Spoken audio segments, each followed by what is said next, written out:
Today we're making Turkish Borek, a recipe that is near and dear to my heart.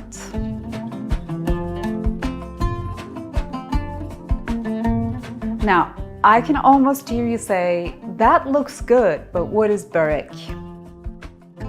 I know it sounds a bit different, but essentially Borek is a savory pastry mostly served for breakfast and brunch and made by layering a very thin dough with an egg mixture and filling it with a variety of fillings. It comes in different shapes and forms, and the filling can be changed based on what you have on hand.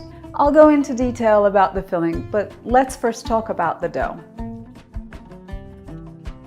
In Turkey, people use what we call yufka, a thin dough made up of flour, water, and salt.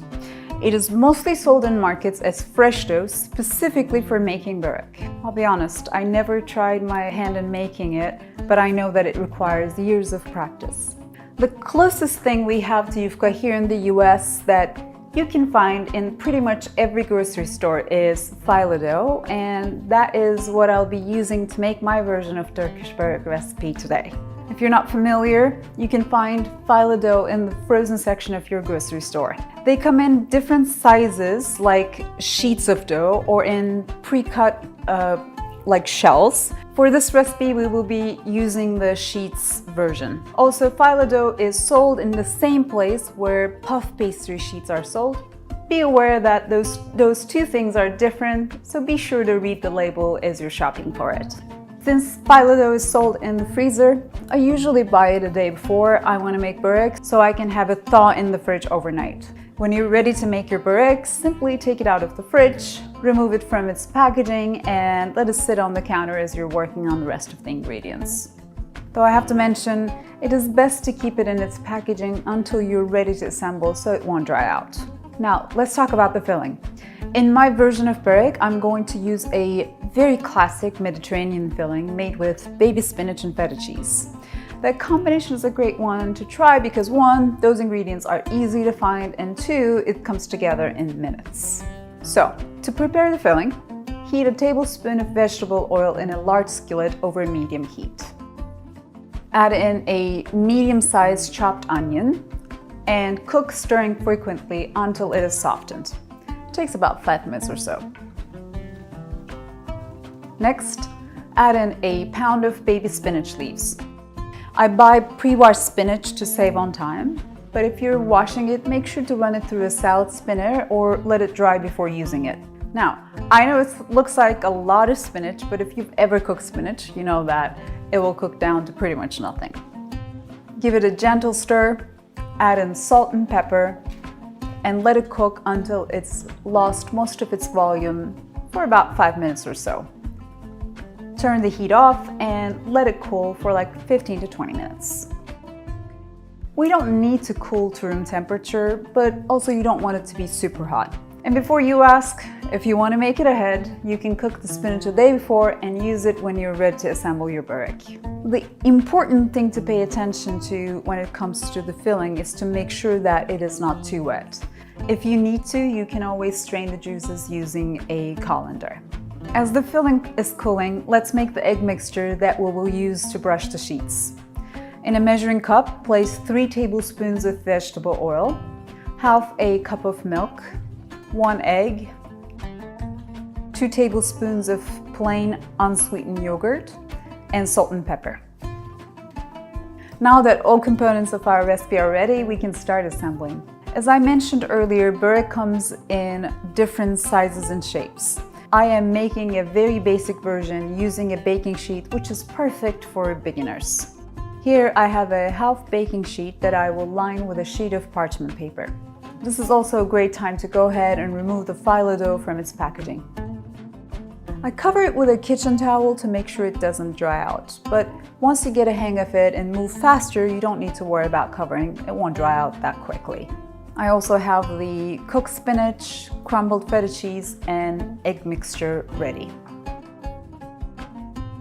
Start by lining a sheet of phyllo dough at the bottom of the baking sheet, letting it overhang on the sides. Continue until the whole bottom of the sheet pan is covered, using more dough as needed. Then lay a second layer, making sure that the sheet pan is fully covered with the dough. As you're lining, the phyllo sheets might tear. That's normal. Just do your best to use patches of the dough to cover the bottom as much as you can. Pour 2 to 3 tablespoons of the egg mixture over the sheets and distribute it evenly using a pastry brush. Repeat the same process, meaning 2 layers of dough and brushing of the egg mixture. Then lay 1 layer of phyllo dough again, covering the whole thing, and then distribute the filling evenly, starting with the cooked spinach, followed by the crumbled feta cheese. Continue with the same process of covering the pan with 2 layers of dough and brushing it with the egg mixture twice. Place 1 final phyllo dough on top and fold the overhanging dough onto itself. Brush it with 2 tablespoons of egg mixture, making sure it is evenly distributed. If you feel like some spots are dry, you can use more as you see fit. I think it's important to mention that if you skip 1 layer or if it's not perfectly covered, that is fine. Phyllo dough is pretty forgiving.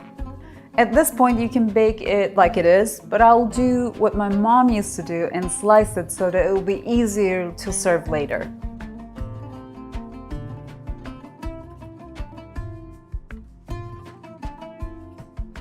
Also, if you have the time, I highly recommend covering it with stretch film and letting it sit in the fridge for a few hours.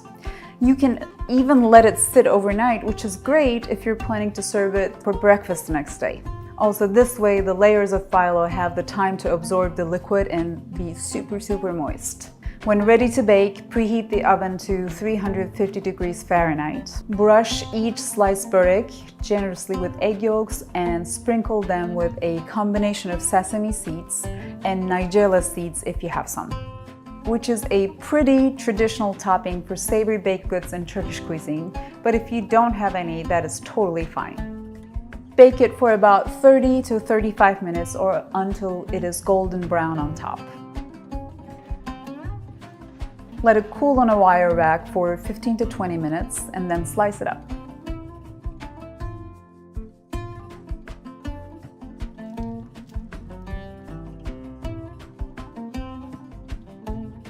Now, before I let you go, a couple of things. 1, filling ideas. In terms of cooked vegetables, you can use potatoes or other sautéed green leafy vegetables like Swiss chard.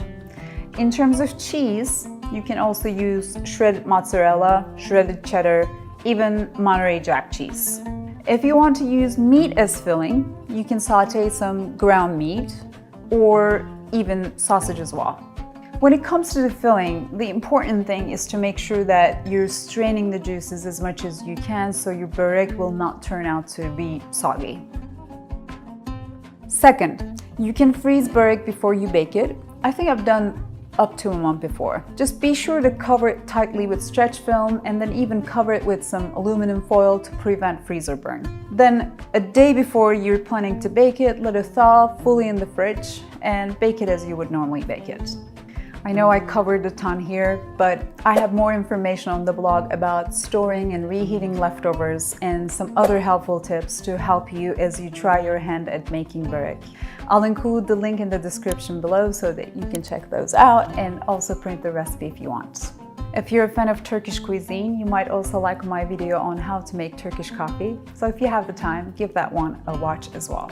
And if you end up making Borek, be sure to take a picture and tag me on Instagram. It's always wonderful to see your creations. Thank you so much for watching. I will see you next time.